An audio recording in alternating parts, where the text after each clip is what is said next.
health. Reboot your body. Omega-3 oil extracted from algae. Strong heart, sharp mind, healthier you. పొద్దున్న లేవగానే చక్కెరేసి చాయ్ తాగడం అది మంచిది కాదు. అది మనకు బ్రిటిషర్స్ తీసుకొచ్చింది సార్. 1900 ముందు ఇండియన్స్ చాయ్ తాగాలి. కానీ ఇప్పుడు ప్రతి ఇంట్లో ప్రతి ఒక్కడు చాయ్ తాగేటాడు.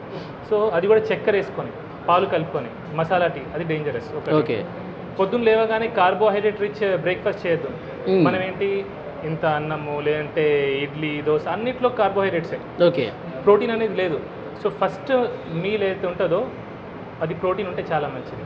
Okay. Quality fat quality protein ఉంటే ఆరోగ్యం చాలా మంచిది. పొట్టలు రావు. సరే ఏం తినాలి సార్ మరి ఏం తినాలి? అందరూ ఇడ్లీలు పూరీలు తింటారు కదా సార్. కోడిగుడ్లు బెస్ట్. నాన్ వెజిటేరియన్స్ అయితే వెజిటేరియన్స్ అయితే ఎటువంటి కార్బోహైడ్రేట్ లేనివి స్ప్రౌట్స్ అయినా పర్లేదు, వెజిటబుల్ సాలెడ్స్ అయినా పర్లేదు, డ్రై ఫ్రూట్స్ అయినా పర్లేదు, అవి నానబెట్టింది రాత్రి ఇప్పుడు నానబెట్టింది పొద్దున తినడం అది ఫస్ట్ మీల్ తీసుకుంటే మంచిది. అండ్ 2 మీల్స్ సరిపోతాయి సార్. మనం అనవసరంగా 3, 4, 5 సార్లు తింటున్నాం. ఓకే. అంత తినాల్సిన అవసరం లేదు. 2 మీల్స్ చాలు. 2 మీల్స్ చాలు. అండ్ ఐడ్రీమ్ ద్వారా నేను ఒక ఇంపార్టెంట్ విషయం తెలియజేస్తాను అందరికీ. ఏంటంటే మన పిల్లలకి స్కూళ్ళలో లంచ్కి ముందు ఒక స్నాక్, లంచ్ తర్వాత ఒక స్నాక్ చేయడం జరుగుతుంది. అది చాలా చాలా డేంజరస్. అంత తిండి అవసరం లేదు. అవి కూడా ఏంటి కార్బోహైడ్రేట్ ఇచ్చే. కొందరు మ్యాగీ పంపిస్తున్నారు, కొందరు టిఫిన్లు బయట కొన్ని టిఫిన్లు పంపిస్తున్నారు, అవి మంచిది కాదు. So 2 meals enough. ఓకే. మధ్యాహ్నం లంచ్ చేయొచ్చు అంటారా? బ్రంచ్ చేస్తే బెస్ట్ సార్. 10-11కి ఒకటి తినేసి 6-7కి ఇంకోసారి తినేసి సరిపోతుంది. సూర్యుడు ముగిసే ముందే తినేస్తే బెస్ట్. ఓకే. అంటే రైస్ తినొద్దు అంటారా? తక్కువ తినాలా. రైస్ తినండి తక్కువ. ఇప్పుడు మనం సౌత్ ఇండియన్స్ తెలుగు రాష్ట్రాల వాళ్ళు అన్నం తినకుండా ఉండలేము. కొద్దిగా అన్నం తినాలా.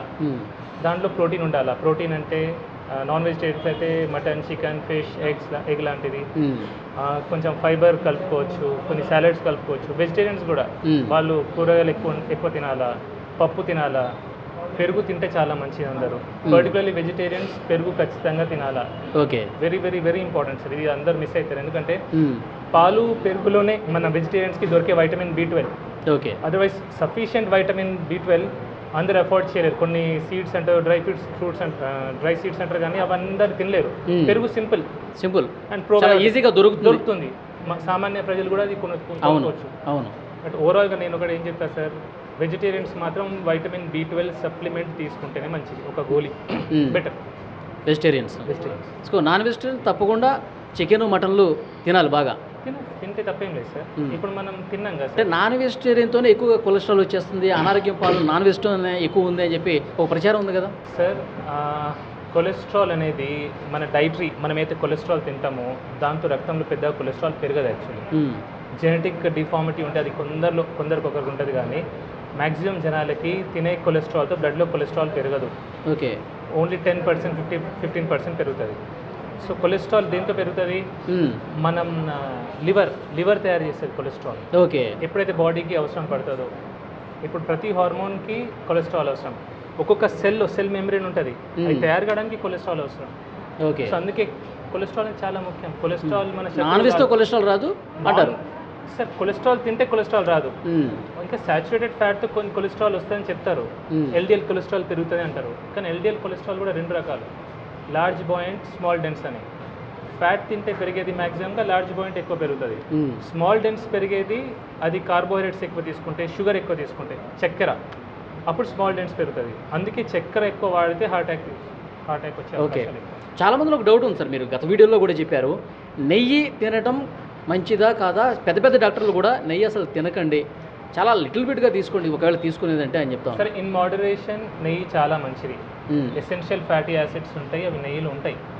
చాలా చాలా మంచిది. ఒక్కటి ఆలోచించండి సార్, నెయ్యికి మనం భయపడుతున్నాం, బియర్కి భయపడట్లేదు, ఆల్కహాల్కి భయపడట్లేదు, స్మోకింగ్కి భయపడట్లేదు. చిన్న పిల్లల చేతిలో మనం చాక్లెట్లు ఇస్తున్నాం, బిస్కెట్లు ఇస్తున్నాం, ఐస్ క్రీమ్ ఇస్తున్నాం, కూల్ డ్రింక్స్ ఇస్తున్నాం, వాటికి భయపడట్లేదు. కానీ నెయ్యి వచ్చేసరికి భయపడుతున్నాం. మన తాతలు ముత్తాతలు తినలేదు సార్? తిన్నారు కదా, మంచిగా ఉన్నారు కదా. ఇన్ మోడరేషన్, లీటర్ తాగొద్దంట నేను, అంతే. తినే ఫుడ్లో దాంతో కొద్దిగా కలుపుకోండి. వైట్ రైస్ కొద్దిగా తీసుకొని అందులో కొంచెం నెయ్యి వేస్తే సార్ షుగర్ స్పైక్ రాదు, ర్యాపిడ్గా షుగర్ స్పైక్ రాదు. మనకు వచ్చే రోగాలన్నిటికీ మెయిన్ కారణం sudden glucose spike, sugar spike. ఎప్పుడైతే గ్లూకోజ్ పైకి వస్తుందో అప్పుడు ఇన్సులిన్ రిలీజ్ అవుతుంది. ఓకే. కన్సిస్టెంట్గా ఇన్సులిన్ ఎప్పుడైతే హై లెవెల్ ఉంటుందో అప్పుడు ఇన్సులిన్ రెసిస్టెన్స్ వస్తుంది. ఇన్సులిన్ రెసిస్టెన్స్ వల్లనే BP, sugar, heart, brain stroke ప్రతి రోగం ఈ పొట్ట రావడానికి మెయిన్ కారణం కూడా అదే. సో నెయ్యికి ఏమొచ్చు, నెయ్యి భయపడేదేమో అందరు డాక్టర్లు అన్నారు. కొందరు డాక్టర్ కొన్ని కేసెస్లో మేబీ హార్ట్ స్ట్రోక్ కొన్ని రకాలు ఉంటాయి, లైపోప్రోటీన్ ఏ ఎక్కువ ఉండడం, లైపోప్రోటీన్ బి అట్లాంటి వాటిలో వాళ్ళు చెప్పొచ్చు, జాగ్రత్తగా చెప్తారు. ఓకే. కానీ అందరు డాక్టర్లు కూడా ఫ్యాట్ కంప్లీట్లీ అవాయిడ్ చేయమని చెప్పారు సార్. సార్ ఫైనల్గా ఇప్పుడు మీరు మొన్న బాధపడుతూ కన్నీళ్ళు పెట్టుకుంటూ ఒక వీడియో అది బయటికి రావడం వల్ల వైరల్ అయింది. కానీ అంతకంటే ముందు కూడా మీరు కెమెరా లేనప్పుడు కూడా చాలా సందర్భాల్లో బాధపడి ఉంటారు. చాలా సందర్భాలు అంటే మీ డాక్టర్ అయిన తర్వాత ఇన్ని కేసులు చూసిన తర్వాత మీరు బాగా బాధపడ్డటువంటి సిచ్యువేషన్ అంటే ఏ పేషెంట్ని చూసి ఇంకా మనసు చలించిపోయింది మీది? సార్ చిన్న వయసు 20-25 సంవత్సరాల వయసులో బీపీలు, షుగర్లు వస్తారు. బీపీ, షుగర్ ఎంత బాధ సార్ అది. ఇప్పుడు జీవితాంతం ఒక బీపీ గోలేసుకోవాలా, షుగర్ గోలేసుకోవాలంటే ఎంత బాధ ఉంటుంది సార్ ఆ మనిషికి. ఎంత టెన్షన్ పడుతుంది సార్. చిన్న వయసు వాళ్ళు బాగా టెన్షన్ పడతారు. ఒకటి చిన్న 20-30 ఇయర్స్ ఒక మనిషి బాగా కష్టపడతాడు. 30 ఇయర్స్ ఏదో జాబ్ అని కష్టపడతాడు, ఏదో తింటాడు, ఏదో చేస్తాడు. 30 ఇయర్స్కి పెళ్ళయి ఇద్దరు చిన్న పిల్లలు ఉంటారు. పక్షవాతం, గుండెపోటు, ఎట్లుంటుంది సార్ ఆ ఫ్యామిలీ, ఎంత డివాస్టేట్ అయిపోతుంది సార్. వాడు పని చేస్తే కానీ ఇల్లు నడపలేని పరిస్థితిలో ఇమాజిన్ ఎట్లుంటుంది ఆ పరిస్థితి. జీవితం ఒక్కసారి తలకిందులు అయిపోవడం కదా. ఇమాజిన్ సార్ అసలు అది. నేను ఇంతమందిని చూసాను, ఆ బాధ అదంటే ఇప్పటికీ బాధ అవుతుంది సార్. సో దీన్ని మీ కళ్ళల్లో కనిపిస్తుంది ఆ బాధ అంతా కూడా. ఓకే. ఇంకొకటి పేషెంట్స్ చాలామంది వస్తున్నారు, నేను కూడా మాట్లాడే ప్రయత్నం చేశాను. వాళ్ళు ఆ వీడియోలో చూసి సార్ మాకు దేవుడితో సమానం అని చెప్పి మాట్లాడుతూ ఉన్నారు. మీకు కలిసినప్పుడు కూడా అదే విషయం చెప్తూ ఉంటారా? చెప్తారు, పాటలు కూడా రాస్తారు, పాటలు కూడా పాడతారు. కానీ నేను దేవుని కాదు సార్.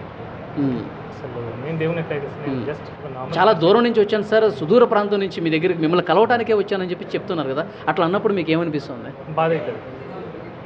నా వల్ల ఒకరు బాధపడుతున్నారు, నన్ను కలవడానికి ఇంత దూరం నుంచి వచ్చి ఇబ్బంది పడుతున్నారు అనేది నాకు ఒక బాధ.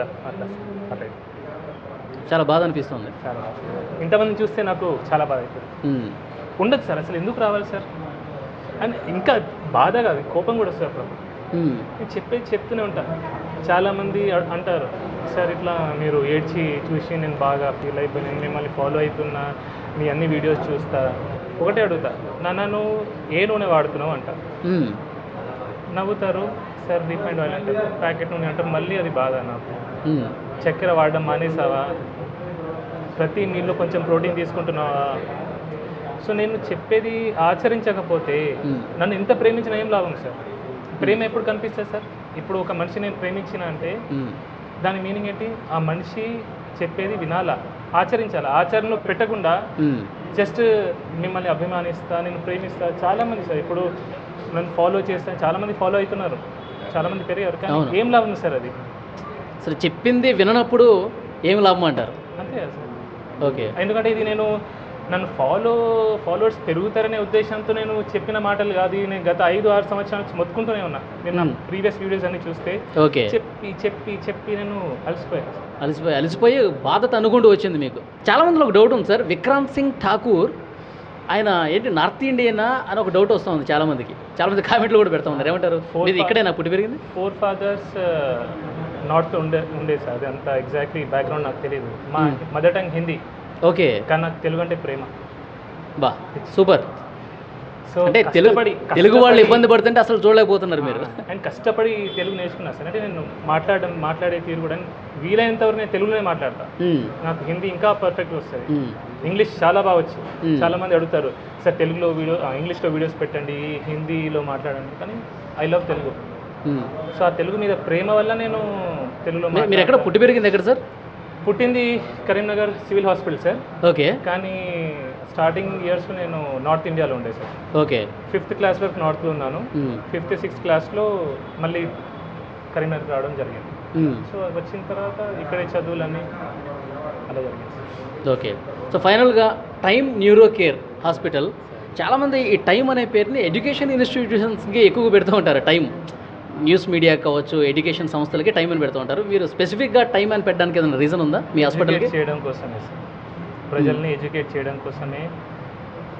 నేను ఒకరినైనా సరే 10 మందినైనా సరే మార్చగలిగితే అయితే ఒక సంతోషం ఇప్పుడు ఉంది సార్. ఎందుకంటే కొన్ని చోట్ల నేను వింటున్నాను, ఇస్కాన్లో కొన్ని చోట్ల ఈ ప్లాస్టిక్ ప్లేట్స్ పోయి వాళ్ళు బ్యాంబూ ప్లేట్స్ స్టార్ట్ పెట్టారు. అవును. కొన్ని ఊర్లలో కూడా స్టీల్ ప్లేట్ బ్యాంక్ స్టార్ట్ చేశారు. సో ఇట్లాంటివి జరగాలి సార్. ఓకే, ఇవన్నీ మీరు గత వీడియోలోనే చెప్పున్నారు కదా? ఇవన్నీ గత వీడియోలో అంటే వింటున్నాను సార్. ఇప్పుడు ఈ మధ్యలో ఆఫ్టర్ ఒక క్యాన్సర్ ప్లేట్ గురించి చెప్పిన తర్వాత ఈ మార్పు అనేది వస్తుంది. ఓకే. సో పీపుల్ ఎడ్యుకేట్ అవుతున్నారు, కొద్దిగా అయినా స్టార్ట్ అయింది. సో ఇది జరగాలని ఉద్దేశంతోనే ఒక టైం అని ఎడ్యుకేట్ చేయాలని దాంతో పెట్టండి. Okay. So thank you very much sir. మిమ్మల్ని కలవడం నాకు కూడా చాలా ఆనందంగా ఉంది. సో పేషెంట్స్ అందరూ దేవుళ్ళలాగా చూస్తూ ఉన్నారు. మా ఇంటి కుటుంబ సభ్యుడే. నేను విక్రాంత్ సింగ్ ఠాకూర్ తల్లిలాగా భావిస్తూ ఉన్నాను, అతను నా కొడుకులాగా భావిస్తాను అని చెప్పి చాలామంది పేషెంట్స్ మాట్లాడటం కూడా నేను చూశాను. సో మీరు ఆ పేరు ఇంకా ఇదే విధంగా ముందుకు తీసుకుపోవాలి, మీ సేవ ఇదే విధంగా కొనసాగాలని ఐ డ్రీమ్ ద్వారా మేము కూడా కోరుకుంటున్నాం. Thank you very much.